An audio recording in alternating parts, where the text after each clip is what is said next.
After more hostages were released last night, urgent talks are now underway to extend the fragile truce. Nearly all of the 10 Israelis freed yesterday were elderly. There were no Americans. Israel released 30 Palestinian prisoners. But time could be running out for more exchanges.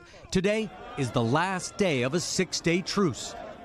Israel has promised to resume bombing Gaza to destroy and overthrow Hamas.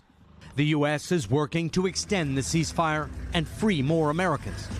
And hostage families are making an 11th hour appeal for their loved ones to be included on precious freedom lists. In Tel Aviv, the Bibas family held a rally in support of hostages Yarden, Shiri, and their 2 children. They held orange balloons to evoke the children's hair color. Kafir, at 10 months, is the youngest of all the hostages. Ariel is 4 years old. Since the Bibases are apparently not held by Hamas, the Israeli military says Hamas handed them over to another group. They've been passed over time and again. People in Israel are really rallying behind you and all of the hostage families. Yeah, it's really heartwarming, and it really does give us, the family, strength and hope to continue our struggle. Supporters released the balloons as a symbol of the liberation they've been denied. In Gaza, people are also hoping the ceasefire will be extended.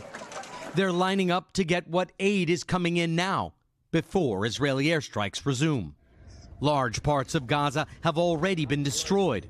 Some are now living in tents as winter is settling in. Many Gazans don't support Hamas, but are powerless to get rid of them. We're not living, this man says. There's no food, no shelter. Life is unbearable.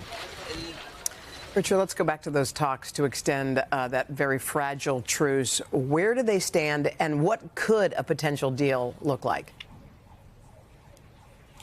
So once again, these talks are being led by Qatar in Doha.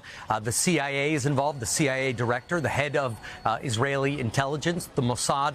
All of them are meeting, and that is just part of the diplomatic effort to extend this ceasefire. The White House is involved. And what I'm hearing from a source directly involved is that they are potentially talking about a 2-day extension at least. That is the expectation.